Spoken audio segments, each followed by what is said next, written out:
The correctional system in the Philippines is composed of 6 agencies under the 3 separate executive department of the national government. First, the Department of Justice.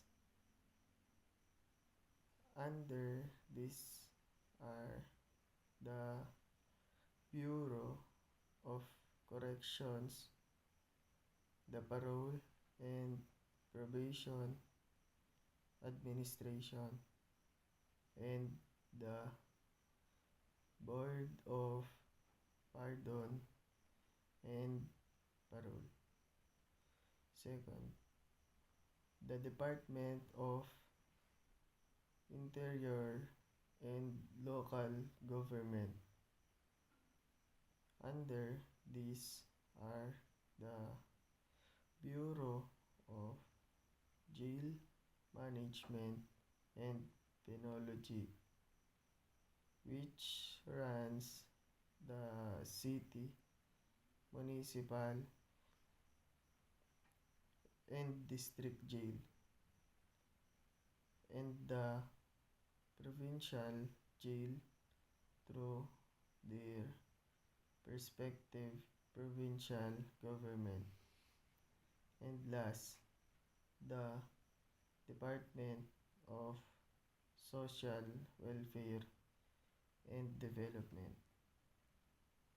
Under this is the Child Program Bureau or Bureau of Child Youth Welfare, which oversees youth rehabilitation center.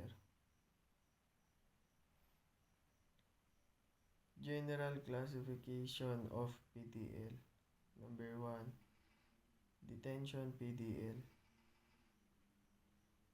Those detained for investigation, preliminary hearing, or awaiting trial. A detained in a lock-up jail. They are prisoner under the jurisdiction of court. Next is sentence PDL. Offender who are commit to the jail or prison in order to serve their sentence after final conviction by a competent court. They are prisoner under the jurisdiction of penal institution. The last is PDL who are on safekeeping. Includes non-criminal offenders who are detained in order to protect the community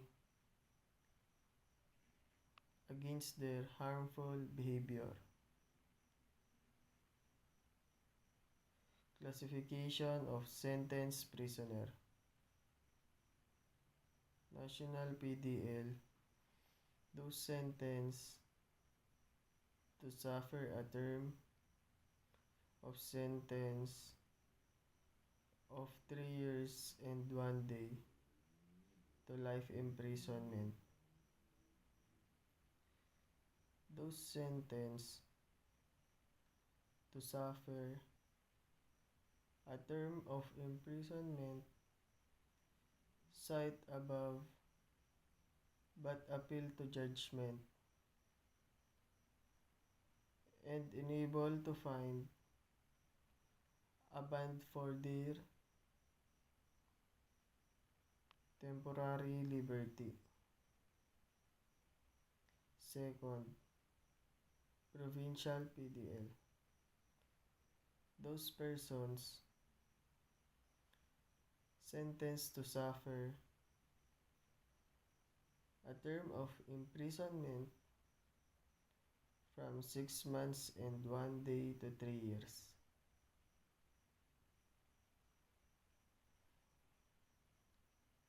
Or fined more than 1,000 pesos both. This detained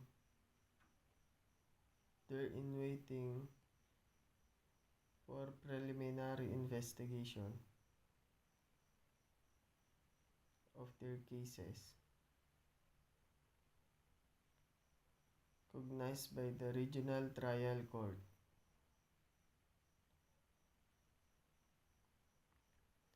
Third is City PDL. Those sentenced to suffer a term of imprisonment from 1 day to 3 years of a fine of no more than 1,000 pesos or both.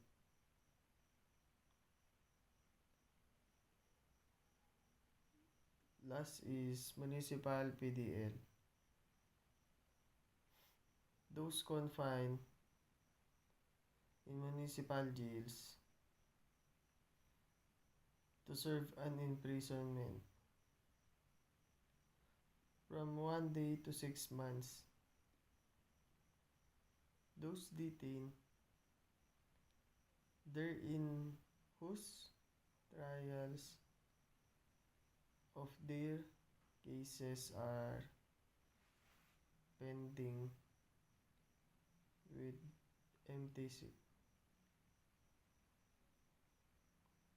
Classification of prisoners according to degree of security.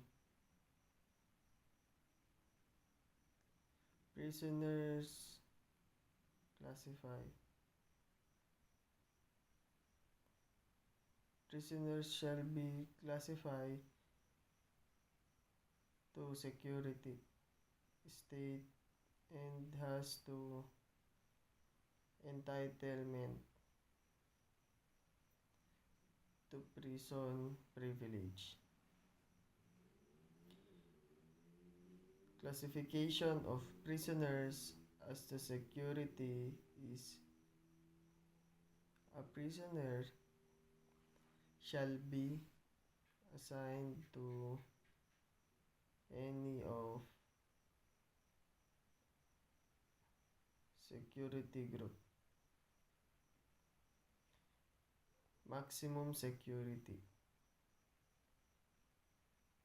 This shall include highly dangerous or high security.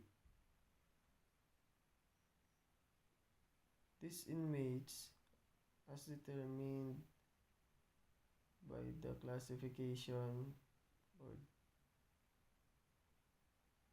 who required a high degree of control and supervision under the category are those sentenced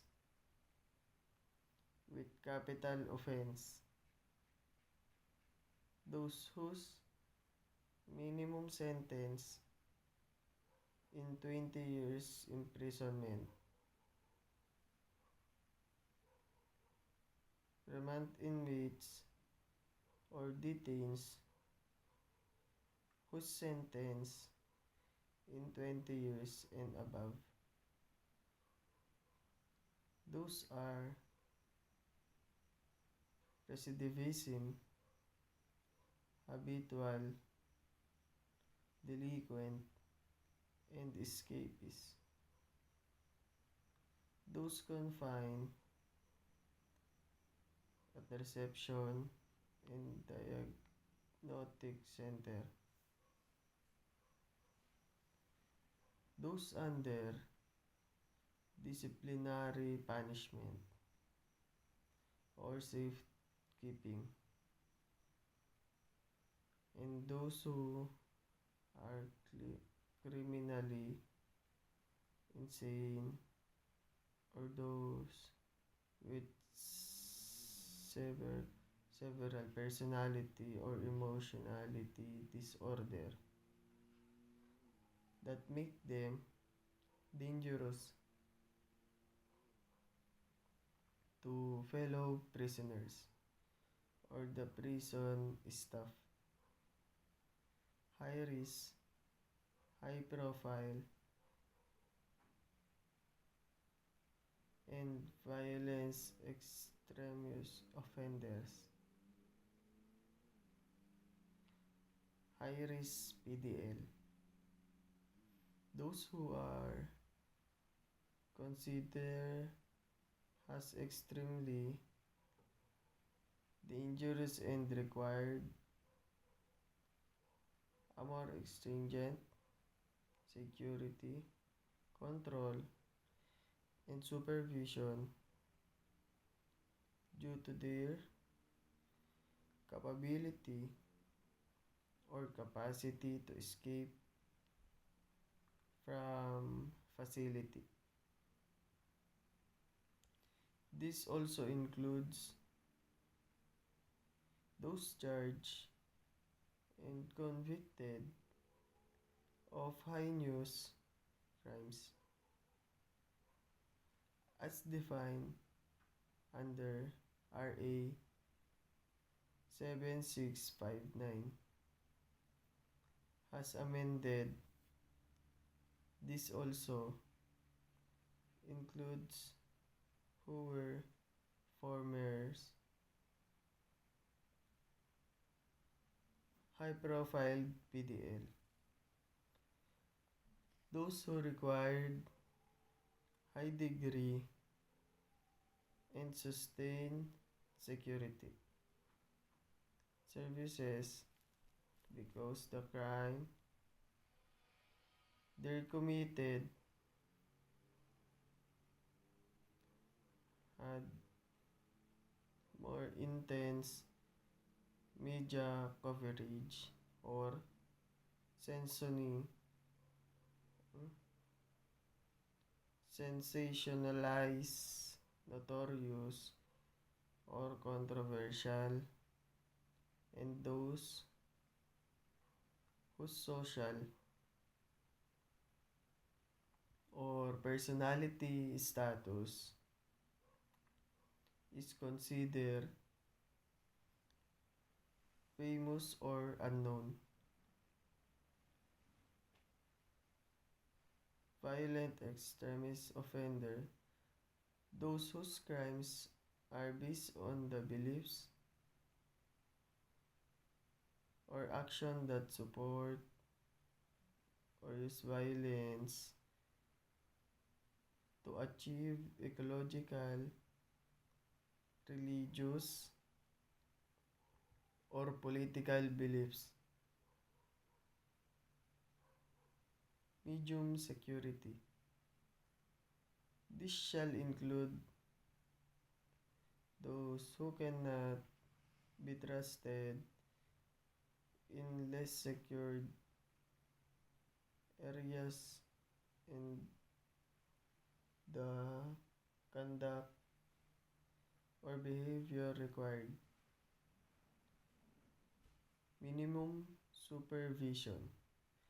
Under the category are those whose sentence of imprisonment in 20 years and below. Those who are 18 years of age and below. Those who have two or more of escapes, they can be classified as medium security PDL. If they have served 8 years since they were committed.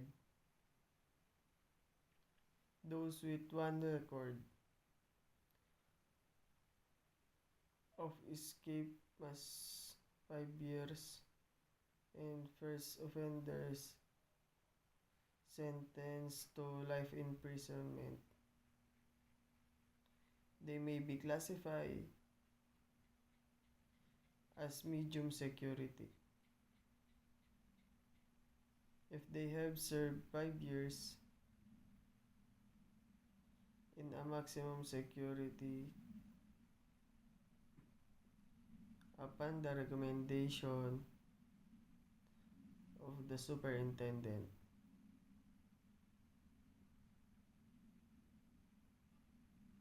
Minimum security. This shall include those who can be reasonably trusted to serve their sentence under release restricted condition. Under this category are those without pending case and whose conviction are not on appeal. Those in severe physical handcuff as certified by the medical officer of those who are 65 years old and above. Those who have served one half of their sentence or 1/3 of their maximum sentence, including conduct and time allowance, and those have 6 months more to serve before the expiration of their maximum sentence.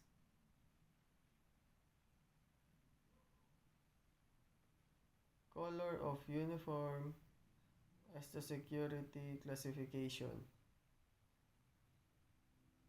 The color of the uniform of an inmate shall be based on his security classification. Maximum security orange, medium security blue, minimum security brown, prisoners and detainees yellow. In any city or municipal jail is yellow.